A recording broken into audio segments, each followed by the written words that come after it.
Hello നമസ്കാരം. Video ആണെന്ന് എല്ലാവർക്കും സുഖമാണെന്ന് വിശ്വസിക്കുന്നു. ഞാൻ ഇന്ന് നിങ്ങളുടെ പോയി പരിചയപ്പെടുത്താൻ പോകുന്നതെന്ന് പറഞ്ഞാൽ നല്ല സ്വാദിഷ്ടമായ നെയ്ച്ചോറും ബീഫ് കറിയും വീട്ടിൽ എങ്ങനെ പെട്ടെന്ന് തയ്യാറാക്കി എടുക്കുക എന്നതിനെക്കുറിച്ചാണ് ഞാൻ ഇന്ന് നിങ്ങളുടെ പോയി പരിചയപ്പെടുത്തുന്നത്. അതേപോലെ തന്നെ എനിക്കിത് ഓർഡറാണ്. ഇതൊരു പാർട്ടി എനിക്ക് ഓർഡർ തന്നെയാണ് നെയ്ച്ചോറും ബീഫ് കറിയും. ഇത് പരിപ്പറി അവരെ വെച്ചോളാന്ന് പറഞ്ഞു. ഇത് രണ്ടും വെച്ച് കൊടുക്കാൻ വേണ്ടി എനിക്ക് ഓർഡർ തന്നെയാണ്. അന്നേരം നമുക്ക് സമയം കുറച്ച് നമുക്ക് ചിലവ് കുറച്ച് നമുക്ക് വീട്ടിൽ തയ്യാറാക്കി എടുക്കാം. നല്ല ടേസ്റ്റിയായ ചോറാണ്. നിങ്ങൾ ഒരു വട്ടെങ്കിലും ഉണ്ടാക്കി കഴിച്ച് നോക്കിയാലേ അറിയത്തുള്ളൂ ഇതിൻ്റെ ടേസ്റ്റ്. അന്നേരം ഫുള്ളായിട്ടിരുന്ന് വീഡിയോ കണ്ടാലേ നിങ്ങൾക്ക് ഇത് മനസ്സിലാകത്തുള്ളൂ. അന്നേരം നിങ്ങൾ ഫുള്ളായിട്ടിരുന്ന് വീഡിയോ ആണെങ്കിൽ ലൈക്ക് ചെയ്യുക, ഷെയർ ചെയ്യുക, നിങ്ങളെ കൊണ്ട് ആവുന്ന സപ്പോർട്ട് ചെയ്യുക. ഒരു സഹോദരൻ റിക്വസ്റ്റായിട്ട് എടുക്കുക. അന്നേരം നമുക്ക് വീഡിയോയിലോട്ട് കിടക്കാം. ആദ്യം തന്നെ നമുക്ക് ബീഫ് കറി വെക്കാം. അതിനുവേണ്ടി ഇവിടെ ബീഫ് എടുത്തിരിക്കുന്ന 1.5 കിലോ ബീഫാണ്. കഴുകി വൃത്തിയാക്കി അഴുക്കൊക്കെ കളഞ്ഞ് വൃത്തിയാക്കി വെച്ചിരിക്കുകയാണ്. അതിന് ശേഷം നമുക്ക് വേണ്ടതെന്ന് പറഞ്ഞാൽ 200 ഗ്രാം കൊച്ചുള്ളി എന്ന് പറയുമ്പോഴത്തേക്ക്, അല്ലെങ്കിൽ 2 വലിയ സവാള ഇത് എടുക്കുക. അതിനുശേഷം 2 ചെറിയ കഷ്ണം ഇഞ്ചി എടുത്തിട്ടുണ്ട്. പിന്നെ 10 ഇതൾ വെളുത്തുള്ളി എടുത്തിട്ടുണ്ട്. 10 ഇതൾ വെളുത്തുള്ളി എന്ന് പറയുമ്പോഴത്തേക്ക് ഇത് വലിയ വെളുത്തുള്ളിയാണ് 10 ഇതൾ എടുത്തിരിക്കുന്നത്. ചെറുതാണെങ്കിൽ ഇച്ചിരി തോനെ എടുക്കുക. അതിനുശേഷം വേണ്ടതെന്ന് പറഞ്ഞാൽ 5 പച്ചമുളക് എടുക്കുക. നമുക്ക് ഇത്ര ഐറ്റം ഒന്ന് ചതച്ചെടുക്കേണ്ടതാണ്. അതിനുവേണ്ടി നമ്മൾ മിക്സിയുടെ ജാർ എടുത്തതിന് ശേഷം നമുക്കൊന്ന് ചതച്ചെടുക്കാം. അന്നേരം നമ്മൾ എളുപ്പത്തിന് വേണ്ടിയാണ് മിക്സിയുടെ ജാർ ഇട്ട് ചതച്ചെടുക്കുന്നത്. അന്നേരം അതിനകത്തോട്ട് നമ്മൾ ഇതെല്ലാം ഇട്ടതിന് ശേഷം ഇഞ്ചി മാത്രം ഒന്ന് ചെറുതായിട്ട് അരിഞ്ഞൊന്ന് ഇട്ട് കൊടുക്കുക, ഒന്ന് ചതച്ചെടുക്കാൻ വേണ്ടി. ഇറച്ചി വേവിക്കാൻ വേണ്ടി ഒരു പാത്രം എടുക്കുക. നമ്മളിവിടെ കുക്കറാണ് എടുത്തിരിക്കുന്നത്. ഒന്നുകൂടെ എളുപ്പത്തിന് നമുക്ക് കുക്കറാണ് നല്ലത്. മറ്റേ പാത്രത്തിലൊക്കെ ബീഫ് കറി വെക്കുമ്പോൾ ഇച്ചിരിയുടെ സമയം പിടിക്കും. അതുകൊണ്ട് കുക്കർ എടുക്കുക. ഒരു 3/4 ടീസ്പൂൺ മഞ്ഞൾപ്പൊടി ഇടുക. ഇട്ടതിന് ശേഷം 3 ടീസ്പൂൺ മുളക് പൊടി എന്ന് പറയുമ്പോൾ ഇത് പൊതുവേ എരിവ് കുറവാണ്. നിങ്ങളുടെ അവിടെ എരിവ് അനുസരിച്ച് മുളക് പൊടി ഒന്ന് ഇടുക. എൻ്റെ മുളക് പൊടിക്ക് ഇച്ചിരി എരിവ് കുറവാണ്, അതുകൊണ്ട് 3 ടീസ്പൂൺ മുളക് പൊടി ഇട്ടത്. അതിനുശേഷം ഒരു 2.5 ടീസ്പൂൺ മല്ലിപ്പൊടി ഇവിടെ ഇട്ടിട്ടുണ്ട്.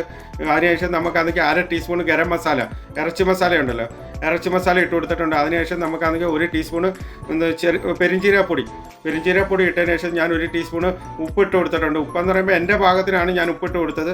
നിങ്ങളുടെ പാകം ഏതാണെന്ന് വെച്ചാൽ അതിനനുസരിച്ച് ഉപ്പിട്ട് കൊടുക്കുക. ഉപ്പിട്ട് കൊടുത്തതിന് ശേഷം ഞാനൊരു 3 ചെറിയൊരു കപ്പ് പോലത്തിനകത്ത് 3 കപ്പിന് ഞാൻ എണ്ണ ഒഴിച്ചു കൊടുത്തിട്ടുണ്ട്. എണ്ണ ഒഴിച്ച് നന്നായിട്ട് മിക്സ് ചെയ്ത് കൊടുക്കുക. മിക്സ് ചെയ്ത് കൊടുത്തതിന് ശേഷം ഞാനിവിടെ 3 ചെറിയ തക്കാളി എടുത്തിട്ടുണ്ട്. ചെറിയ തക്കാളി എന്ന് പറയുമ്പോഴത്തേക്ക് വലുതാണെങ്കിൽ 2 എണ്ണ എടുക്കാവുള്ളൂ. ചെറുതായിട്ടാണ് 3 തക്കാളി എടുത്തിരിക്കുന്നത്. അന്നേരം 3 തക്കാളി എടുത്തതിന് ശേഷം നമ്മൾ ചെറുതായിട്ട് അരിഞ്ഞെടുത്ത് നമ്മൾ ഇത് ഈ മസാലയ്ക്കകത്തിട്ട് ഒന്നുകൂടെ മിക്സ് ചെയ്യുക. മിക്സ് ചെയ്തതിന് ശേഷം നമുക്ക് ഇറച്ചി ഇട്ട് കൊടുത്തതിന് ശേഷം നമുക്ക് നന്നായിട്ട് ഒന്നുകൂടെ ഒന്ന് മിക്സ് ചെയ്യണം. നിങ്ങൾ ഇതിനിവിടെ കാണുന്നുണ്ട്, നിങ്ങൾക്ക് ഒന്നുകൂടെ മനസ്സിലാവും. എങ്കിലും ഞാൻ പറഞ്ഞു തരുവാണ്. വീഡിയോ ഒക്കെ കഴിഞ്ഞിട്ടാണ് വോയിസ് വരുന്നത്. അന്നേരം എല്ലാവരും ഒന്ന് ക്ഷമിക്കുക.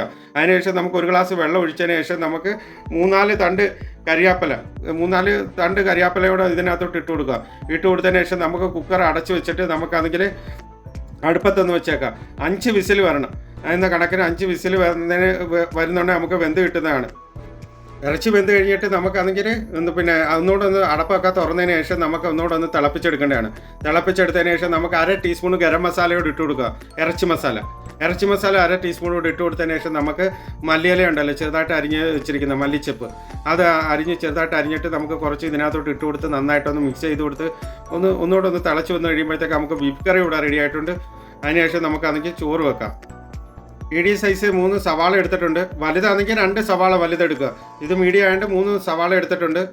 തീരെ ചെറുതായിട്ട് കട്ട് ചെയ്തെടുക്കുക, തീരെ കനം കുറച്ചിട്ട്. അതിൻ്റെ നേരെ പകുതി എടുക്കുക. ഇപ്പം ഞാൻ 3 എണ്ണമല്ലേ എടുത്തിരിക്കുന്നത്. 1.5 സവാള നമ്മൾ വേറെ കട്ട് ചെയ്ത് മാറ്റി വെക്കുക.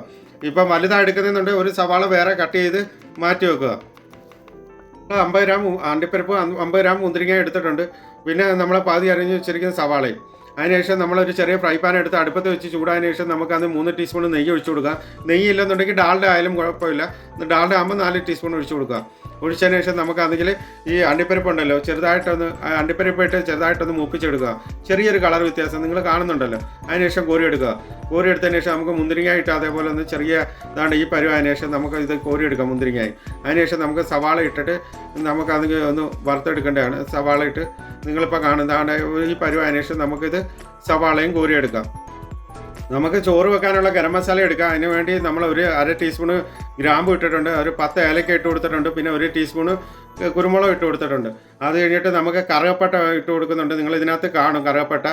അത്രയും കറുവപ്പട്ട എടുക്കുക. ഈ കറുവപ്പട്ട എന്ന് പറയുമ്പോൾ കട്ടി കുറഞ്ഞ കറുവപ്പട്ടയാണ് ഒറിജിനൽ കറുവപ്പട്ട. കട്ടി കൂടിയ കറുവപ്പട്ട ഒരിക്കലും മേടിക്കരുത്, അത് ഒറിജിനലല്ല. നമ്മൾ ഇറച്ചിക്കറിക്കായാലും എന്തിനാലും ഈ കട്ടി കുറഞ്ഞ കറുവപ്പട്ട മേടിക്കുക. നമ്മളിവിടെ നെയ്ച്ചോറ് വെക്കാൻ വേണ്ടി എടുത്തിരിക്കുന്നത് 2 കിലോ അരിയാണ്. അന്നേരം 2 കിലോ അരി എടുത്തതിന് ശേഷം നമ്മൾ അരി ഒന്ന് അളന്ന് നോക്കണം. ഇപ്പം 1 കിലോയ്ക്ക് 3 ഗ്ലാസ് അരിയേ ഇട്ടത്തുള്ളൂ. നമുക്ക് എന്നാലും ഒന്ന് അളന്ന് നോക്കുക. നോക്കിയതിന് ശേഷം നമുക്ക് കഴുകി എടുത്തിട്ട് നമുക്ക് ഈ വെള്ളം പോകുന്നിടം വരെ നമുക്ക് ഈ അരി ഒന്ന് മാറ്റി വെക്കണം. നമുക്ക് ചോറ് വെക്കാനുള്ള പാത്രം അടുപ്പത്ത് വെച്ചതിന് ശേഷം ഞാനിവിടെ 5 ടീസ്പൂൺ ഡാൽഡ ഒഴിച്ചു കൊടുത്തിട്ടുണ്ട്. ഡാൽഡ എന്ന് പറയുമ്പോഴത്തേക്ക് നെയ്യെക്കാട്ടും എനിക്ക് ടേസ്റ്റായിട്ട് വന്നത് ഡാൽഡ തന്നെയാണ്. അന്നേരം 5 ടീസ്പൂൺ ഡാൽഡ, അത് നിങ്ങൾ കാണുന്നുണ്ടല്ലോ, ഡാൽഡ ഉരുക്കിയിട്ട് ഒഴിക്കാതെ 10 ടീസ്പൂൺ ഡാൽഡ എങ്കിലും ഒഴിച്ചു കൊടുക്കുക. നിങ്ങളിപ്പം കാണുന്നുണ്ടല്ലോ, നിങ്ങളിപ്പം ഈ 5 ടീസ്പൂൺ ഡാൽഡ എന്ന് പറയുമ്പോൾ അത് ഒഴിച്ചു കൊടുത്ത് നല്ലോണം എണ്ണ ഡാൽഡ ഒന്ന് ചൂടായതിനു ശേഷം നമുക്ക് പകുതി അരിഞ്ഞു വെച്ചിരിക്കുന്ന സവാള ഉണ്ടല്ലോ, അത് ഇതിനകത്തോട്ടിട്ട് ചെറുതായിട്ടൊന്ന് മൂപ്പിച്ചെടുത്തിട്ട് നമ്മുടെ മുമ്പ് അളന്ന് വെച്ചിരിക്കുന്ന ഗരം മസാല ഇതിനകത്തോട്ട് ഇട്ടിട്ട് ഒരു മിനിറ്റ് ഒന്ന് ചുമ്മാ ഒന്ന് ഇളക്കി കൊടുക്കുക. ഇളക്കി കൊടുത്തതിന് ശേഷം നമുക്കതെങ്കിൽ ഇവിടെ കിട്ടിയിരിക്കുന്ന അരിയുടെ അളവെന്ന് പറഞ്ഞു കഴിഞ്ഞാൽ 6 ഗ്ലാസ് അരിയാണ് കിട്ടിയിരിക്കുന്നത്. അന്നേരം 6 ഗ്ലാസ്സിന് 12 ഗ്ലാസ് വെള്ളം ഒഴിക്കുക. 1 ഗ്ലാസ് അരിക്ക് 2 ഗ്ലാസ് വെള്ളം എന്ന കണക്കിന് ഒഴിക്കുക. നിങ്ങൾക്ക് വെള്ളം ചൂടാക്കി ഒഴിക്കാമെങ്കിൽ അത്രയും നല്ലതാണ്. അളവെടുത്തതിന് ശേഷം നിങ്ങൾ ചൂടാക്കിയിട്ട് ഒഴിക്കുകയാണെങ്കിൽ അത്രയും നല്ലതാണ്. ഞാനിവിടെ പച്ചവെള്ളമാണ് ഒഴിച്ചു കൊടുത്തിരിക്കുന്നത്. അതിനുശേഷം നമ്മൾ അതിനകത്തോട്ട് 2 ടീസ്പൂൺ ഉപ്പ് ഞാൻ ഇവിടെ ഇട്ട് കൊടുത്തിട്ടുണ്ട്. എൻ്റെ പാകത്തിനുള്ള ഉപ്പാണ് ഞാൻ ഇട്ട് കൊടുത്തത്. ഉപ്പ് ഇട്ട് കൊടുത്ത് നല്ലോണം ഇളക്കിയതിന് ശേഷം നമ്മളാണെങ്കിൽ ഈ ബാലൻസ് ഇരുന്ന മുമ്പ് വറുത്തെടുത്തുണ്ടല്ലോ, ഈ അണ്ടിപ്പരിപ്പ് മുന്തിരിങ്ങയൊക്കെ വറുത്തെടുത്തിരിക്കുന്ന എണ്ണ ഇതിനകത്തോട്ട് ഒഴിച്ചു കൊടുത്തിട്ടുണ്ട്. ഒഴിച്ചു കൊടുത്ത് കഴിഞ്ഞിട്ട് നമ്മളതിലേക്ക് ഈ വെള്ളം ഒന്ന് തിളച്ച് വന്നതിന് ശേഷം അരി ഇതിന് നമ്മൾ ഇട്ട് കൊടുക്കുക. അരി ഇടുമ്പോൾ സൂക്ഷിച്ചിടുക. വെള്ളം തിളച്ച വെള്ളമാണ്. അരി ഇട്ട് കൊടുത്ത് നല്ലോണം ഒന്ന് ഇളക്കി കൊടുത്ത് കഴിയുമ്പോഴത്തേക്ക് നമുക്കിവിടെ പകുതി വേവ് ആകുമ്പോഴത്തേക്ക് നമുക്കതിങ്ങനെ ഒന്ന് തീ പരമാവധി കുറച്ച് വെക്കുക. നമുക്കിപ്പോൾ ഇത് പകുതി വേവായിട്ടുണ്ട്. അന്നേരം നമുക്ക് അതിനുശേഷം തീ നമുക്ക് പരമാവധി കുറച്ച് വെക്കുക. നിങ്ങൾ കാണുന്നുണ്ടല്ലോ, പകുതി വേവായിട്ടുണ്ട്. അതിനുശേഷം നമുക്ക് എത്ര തീ കുറച്ചിടുക അത്രയും തീ കുറച്ചിടുക. നമുക്ക് ഒന്നുകൂടെ ഒന്ന് അടച്ചു വെക്കേണ്ടതാണ്. അടച്ചു വെച്ച് കഴിഞ്ഞാൽ ഒരു 5 മിനിറ്റ് കഴിയുമ്പോൾ ഒന്നുകൂടെ അടപ്പൊന്ന് തുറന്നിട്ട് ഒന്നുകൂടെ ഒന്ന് ഇളക്കി കൊടുക്കുന്നത് നല്ലതാണ്. കാരണം മുക്കാൽ വേവൊക്കെ അപ്പോഴത്തേക്കാവും. ഞാൻ ഈ ചോറ് വെക്കുന്നതിന് ഇത്ര മിനിറ്റ് സമയമൊന്നും ഞാൻ പറയാത്ത വേറെ ഒന്നും കൊണ്ടുമല്ല. കാരണം ഈ ചോറ് വെക്കുന്നതിന് പലതിനും പല സമയമാണ്. അതായത് ചോറ് വെന്ത് കിട്ടാൻ വേണ്ടി ചിലത് 20 മിനിറ്റ് കൊണ്ട് വേവും, ചിലതാണെങ്കിൽ അരമണിക്കൂർ എടുക്കും. അതുകൊണ്ടാണ് ഞാൻ ഈ സമയം പറയാത്തത്.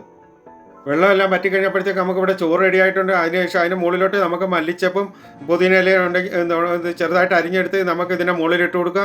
അതിനുശേഷം നമ്മുടെ നേരത്തെ വറുത്ത് വെച്ചിരിക്കുന്ന എല്ലാം കൂടെ ഇതിൻ്റെ മുകളിലോട്ട് ഇട്ട് കൊടുക്കുക. അപ്പോഴത്തേക്ക് നമുക്കിവിടെ നെയ്ച്ചോറ് റെഡി ആയിട്ടുണ്ട്.